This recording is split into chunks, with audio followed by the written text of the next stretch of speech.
Assalamualaikum warahmatullahi wabarakatuh. Perkenalkan, nama saya Minhatul Hoiriah dengan NIM 1022145. Program Studi Hukum Pidana Islam kelas 6A. Baik, di sini saya akan memenuhi tugas dengan mata kuliah Politik Hukum Pidana dengan dosen pengampu Bapak Muhammad Aiman SH MH. Adapun materinya yaitu kebijakan hukum pidana. Adapun pengertian kebijakan hukum pidana. Kebijakan hukum pidana pada dasarnya ialah keseluruhan dari peraturan yang menentukan perbuatan apa yang dilarang dan tentu ke dalam tindak pidana, serta bagaimana sanksi yang akan dijatuhkan terhadap pelaku dengan tujuan untuk penanggulangan kejahatan.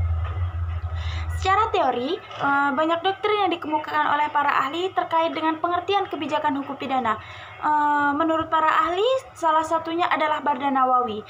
Pendapat Bardanawawi adalah istilah kebijakan, diambil dari istilah policy atau bahasa Inggris dan politik dari bahasa Belanda. Sehingga kebijakan hukum pidana dapat pula disebutkan dengan istilah politik hukum pidana dan sering dikenal dengan istilah penal policy, criminal law atau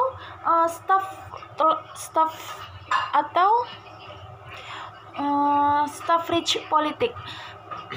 Dalam buku Bardanawawi, Arif mengutip pendapat bahwa mark penal merupakan salah satu komponen dari modern kriminal, di samping komponen yang lain seperti kriminologi dan criminal law.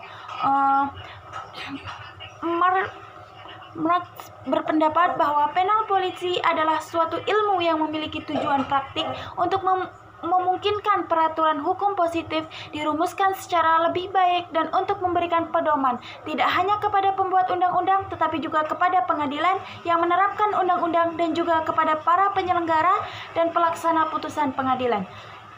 Secara luas kebijakan hukum pidana dapat mencakup ruang lingkup kebijakan. Yang pertama adalah di bidang hukum pidana material, yang kedua di bidang hukum pidana formal, dan yang ketiga di bidang hukum pidana pelaksanaan pidana.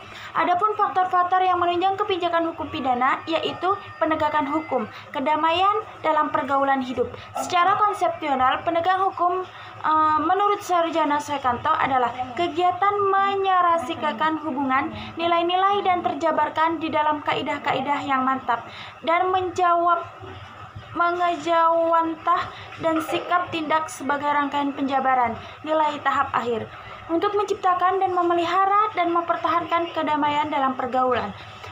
Adapun menurut bahwa penegakan hukum tersebut dipengaruhi oleh beberapa faktor. Faktor yang pertama yaitu faktor hukum sendiri, dan yang kedua faktor penegak hukum,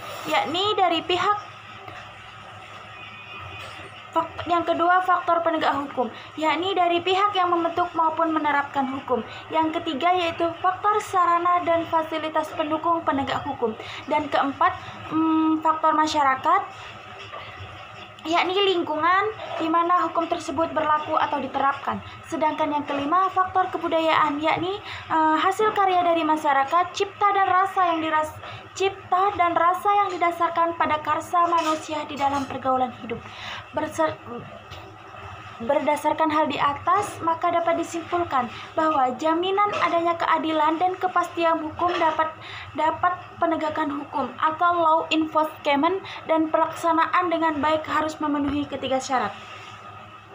Adapun harus memenuhi ketiga syarat.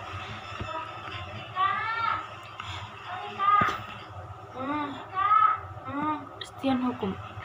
Adapun syarat yang pertama yaitu adanya aturan perundang-undangan, yang kedua adanya aparat dan lembaga yang akan menjalankan peraturan yaitu polisi, jaksa, dan hakim, dan yang ketiga adanya kesadaran hukum dari masyarakat yang terkena peraturan, dan ketiga hal tersebut akan dibahas di bawah ini. Yang pertama yaitu faktor perundang-undangan. Adapun faktor perundang-undangan yaitu menetapkan suatu perbuatan dianggap sebagai suatu tindak pidana harus melalui undang-undang atau disebut dengan kriminalisasi. Yang kedua yaitu faktor penegak hukum. Menegakkan hukum merupakan proses kegiatan atau aktivitas yang salah satunya dijalankan oleh penegak hukum. Yaitu polisi, jaksa, dan hakim. Untuk menghasilkan penegak hukum yang baik, maka proses tahapan dalam penegakan hukum harus dilakukan dengan baik dan benar. Aparat negara tersebut bekerja sesuai dengan ketentuan yang berlaku dalam rangka penegakan hukum yang pada hakikatnya merupakan suatu proses untuk mewujudkan tujuan hukum dan ide-ide hukum menjadi kenyataan. Adapun faktor budaya hukum kemasyarakatan atau konsep keamanan masyarakat modern. Sistem keamanan bukan lagi tanggung jawab penegak hukum semata-mata, namun penegak hukum semata-mata. Faktor budaya hukum masyarakat dalam konsep keamanan masyarakat modern. Sistem keamanan bukan lagi tanggung jawab penegak hukum, namun menjadi tanggung jawab bersama seluruh elemen masyarakat.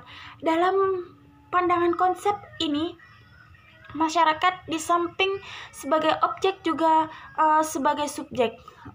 Berarti dalam faktor budaya hukum di masyarakat yaitu ada dua, ada yang sebagai subjek dan ada juga sebagai objek. Adapun sebagai subjeknya masyarakat adalah pelaku sesuai aktivitas atau tindakan baik secara individual maupun bersama-sama. Dan selanjutnya yang kedua yaitu sebagai objek. Masyarakat harus dijadikan sasaran dan korban kejahatan bagi segenap aktivitas kriminal.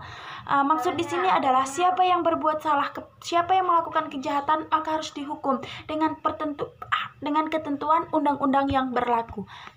Itulah tadi syarat yang harus ditegakkan oleh penegak hukum. Syaratnya yaitu adanya undang-undang. Berarti undang-undang sudah ada ditetapkan bagi siapa yang melakukan kejahatan. Yang keduanya harus ada aparat lembaga yang menjalankan peraturan dengan baik dengan landasan undang-undang dasar, yaitu aparatnya adalah polisi, jaksa, dan hakim.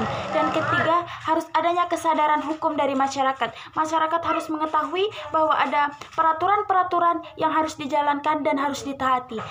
Demikian yang dapat saya sampaikan, kurang dan lebih mohon dimaafkan. Saya akhiri dengan ucapan wassalamualaikum warahmatullahi wabarakatuh.